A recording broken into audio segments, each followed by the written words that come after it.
ကုသမှုမခံယူခင်ကတော့ကျွန်တော်ကဒီယောဂိုင်းဖြစ်ပြီဆိုတော့ဒါဟိုနေပေါ့မျောလင်းချက်သိမရှိတော့ဘူးပေါ့နော်ဒါကျွန်တော်တို့အချိန်လည်းနေသွားပြီကျွန်တော်အဲ့လိုမျိုးပဲဒါတွေ့တယ်ဆရာကြီးဒေါက်တာကပွန်နဲ့ကျွန်တော်တွေ့ရတယ်ပေါ့နော်သူကဒီယောဂါကိုတက်တာယုံပဲကုသမှာမဟုတ်ဘူးသူပျောက်ကင်းအောင်ကုသပေးမယ်ဆိုပြီးတော့ကျွန်တော်ကိုအားပေးစကားလေးပြောလိုက်တယ်ပေါ့နော်အဲ့ဒီစကားလေးကပဲဒါကျွန်တော်ကုသစဉ်တစ်လျှောက်လုံးမှာဒါကျွန်တော်တို့ခွန်အားဖြစ်စေတာပေါ့နော်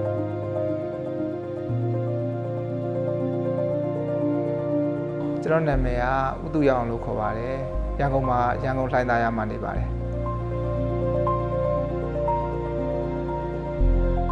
်ဟုတ်ကဲ့ကျွန်တော်ကဒီယောဂမှန်မသိခင်ချိန်อ่ะပေါ့နော်ကျွန်တော်ခါးတွေရံမရံခါနာတတ်တယ်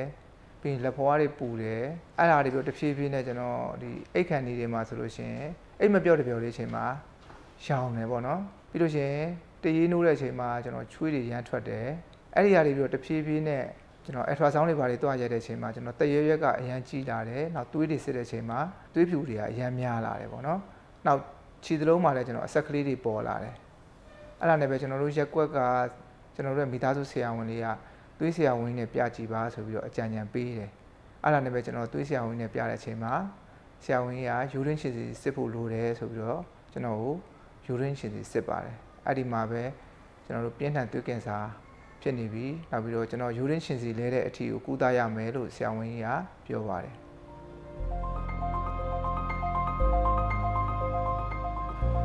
ကျွန်တော်အဲ့ဒီပြင်းထန်သွေးကင်ဆာဖြစ်နေပြီဒီယူရင်းရှင်စီလဲရမယ်ဆိုတဲ့အချိန်မှာကျွန်တော်ဘယ်မှာကုသရမလဲဆိုတော့ကျွန်တော်အင်တာနက်ပေါ်မှာရှာကြည့်တယ်ပေါ့နော်အဲ့ဒီမှာကျွန်တော်တို့ဒီစင်မီတဝေးဆေးရုံမှာကုသခဲ့တဲ့ဒေါက်တာကပွန်နဲ့ကုသခဲ့တဲ့အမတော်နန်းခင်မွေရဲ့ဒီအမေးဖြေလေးကိုကျွန်တော်ကြည့်လိုက်ရတယ်ပေါ့နော်အဲ့ဒါနဲ့ပဲကျွန်တော်မိသားစုနဲ့တိုင်ပင်ပြီးတော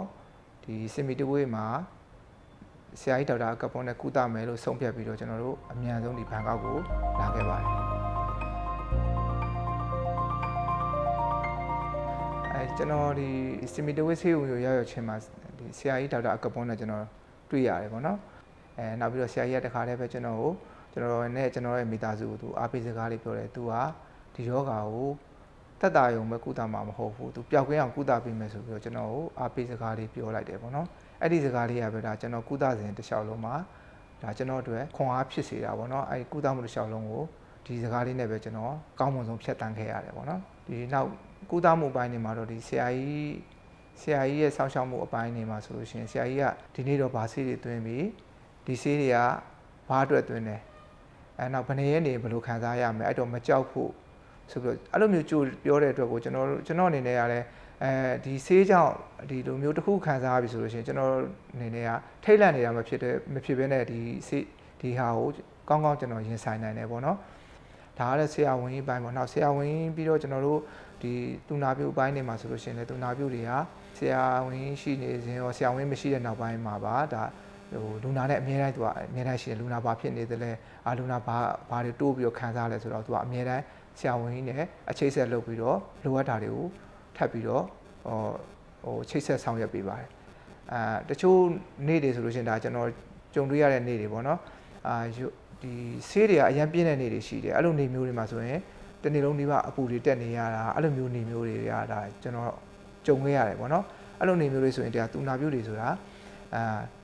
ကျွန်တော်တို့ဒီအခန်းနဲ့အနည်းဆုံးမှာတော့သူကတူနာပြုတ်ကောင်တာရှိတယ်ဒါပေမဲ့အဲ့ဒီကောင်တာကိုသူမပြန်မဲနဲ့ကျွန်တော်နေရတဲ့အခန်းရှစ်တက်မှာပဲသူကဆေးပစ္စည်းတွေပြင်ရတဲ့အခန်းရှိတယ်ကျွန်တော်တို့လူနာကိုလည်းမြင်ရတယ်ပေါ့နော်အဲ့လိုအခန်းမျိုးမှာသူကကျွန်တော်ထင်ပါတယ်တညာလုံးလေးပါနေတယ်ဘာလို့ဆိုကျွန်တော်အပင်မန်းနဲ့အိပ်ပျော်သွားတယ်မျက်လုံးပြန်ဖွင့်လိုက်တဲ့သူရှိနေတယ်ပေါ့နော်အဲ့လိုမျိုးအထီအောင်ဒီတူနာပြုတ်တွေကအနိကတကယ်စေတနာနဲ့စောင့်ရှောက်တာကိုလည်းကျွန်တော်တွေ့ရတယ်ပေါ့နော်နောက်တစ်ခုကကျွန်တော်တို့ဒီစကားပြန်တွေပိုင်းမှာဆိုလို့ရှိရင်ကျွန်တော်တို့မြန်မာစကားပြန်တွေထားပြီးတာဖြစ်တဲ့အတွက်ကိုကျွန်တော်တို့လိုအပ်ချက်တွေစီးနဲ့လိုအပ်ချက်တွေနောက်အခြားကျွန်တော်တို့လိုအပ်တဲ့အကြောင်းအရာတွေကိုပြောတဲ့အခါမှာအလွယ်တကူစကားပြန်တွေရတယ်ပြီးတော့ကိုမိသားစုတစ်ဖွဲ့သူတို့ကူညီပြီးတော့ပြောပေးပါတယ်ပေါ့နော်ကျွန်တော်တို့ကုသရတဲ့အပိုင်းမှာကျွန်တော်တို့ဒီအရေးကြီးတဲ့အပိုင်းတစ်ပိုင်းကတော့ကျွန်တော်တို့မိသားစုဝင်မယ်ပေါ့နော်ကျွန်တော်ဆိုလို့ရှိရင်ဒါကျွန်တော်ကိုဒီယူရင်းရှင်စီလဲဖို့အတွက်ကိုဒါကျွန်တော်ရဲ့မိသားစုဝင်ဖြစ်တဲ့ကျွန်တော်ရဲ့သားလေးရတယ်ပြီးတော့လှူဒန်းပေးတာဖြစ်ပါတယ်ပြီးလို့ရှိလို့ရှိရင်ကျွန်တော်ကိုအနီးကပ်ပြုစုတာတော့ဒါကျွန်တော်ရဲ့အမျိုးသမီးကပြုစုပေးတာပေါ့နော်အဲ့လိုကြောင့်ပဲဒ ဒီဆရာဝန်ကြီးတွေရဲ့ကုသမှုနောက်မိသားစုတွေရဲ့စောင့်ရှောက်မှုနဲ့ဒါကျွန်တော်ဒီနောက်ဆက်တွဲယောဂတွေမဖြစ်ဘဲနဲ့ဒီယောဂကိုအဆင်ပြေပြေနဲ့ကျွန်တော်ဒီဖြတ်ကျော်နိုင်ခဲ့ပါတယ်ကုသမှုမခံယူခင်ကတော့ကျွန်တော်ကဒီယောဂဖြစ်ပြီဆိုတော့ဒါဟိုနေပေါ့မျောလင်းချက်တိတ်မရှိတော့ဘူးပေါ့နော်ဒါကျွန်တော်တို့အချိန်လည်းနည်းသွားပြီကျွန်တော်အဲ့လိုမျိုးပဲဒါတွေ့လိုက်တယ်ဒါပေမဲ့လို့ဟိုဒါဆရာဝန်နဲ့စပြီးတော့ကုသတဲ့အချိန်ဆရာဝန်ရဲ့အားပေးစကားနောက်ပြီးတော့အဆင့်လိုက်ကိုကျွန်တော်ကိုဆရာဝန်ရဲ့ဒီအဆင့်ကိုပဲစိတ်ထဲမှာထားပထမအဆင့်ကိုကီမိုသွင်းမယ်ဒုတိယအဆင့်ကိုကျွန်တော်တို့ဒီယူရင်းရှင်စီလဲမယ်တတိယအဆင့်ကို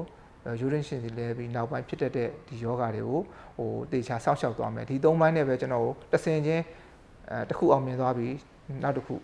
အောင်မြင်သွားပြီးနောက်တစ်ခုအဲ့လိုမျိုးနဲ့သွားပြီးတော့ကျွန်တော်ဆက်သွားပြီးသွားတာဖြစ်တဲ့အတွက်ကိုကျွန်တော်တို့လည်းဘယ်လိုပြောမလဲအများကြီးယောဂတစ်ခုလုံးကိုခြုံငုံပြီးတော့အများကြီးမစင်းစားတာဖြစ်တဲ့တပိုင်းချင်းကိုမှကျွန်တော်ဖြတ်ကျော်လာနိုင်တယ်ပေါ့နော်ဖြတ်ကျော်လာနိုင်ပြီးတော့ဒီတစ်ခုချင်းစီမှာအောင်မြင်သွားပြီဆိုကျွန်တော်မှာအားတွေရှိလာတယ်နောက်တစ်ခုအောင်မြင်လာပြီဆိုရင်ကျွန်တော်မှာအားတွေတက်လာတယ်နောက်တစ်ခုအောင်မြင်လာပြီဆိုကျွန်တော်မှာအနာဂတ်ရည်မှန်းချက်တွေပါကျွန်တော်ဘာဖြစ်လဲအနာဂတ်မှာတော့ငါဘာတွေလုပ်နိုင်လာတော့မယ်ငါဒီဟာအတွက်တော့ငါမေးလို့ရပြီဒါမှမဟုတ်ပေါ့နော်ကျွန်တော်အားတွေဖြစ်လာတယ်နောက်ပြီးတော့တော်တော်လေးလည်း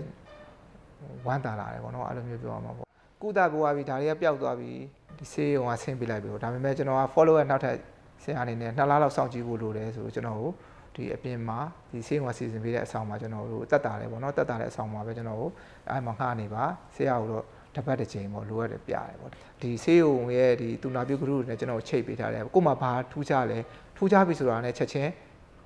ဆရာကိုအကြောင်းကြားရမယ်ဒီဂရုထဲမှာပြောရမယ်အဲ့လိုမျိုးအထီကိုဒါဆရာ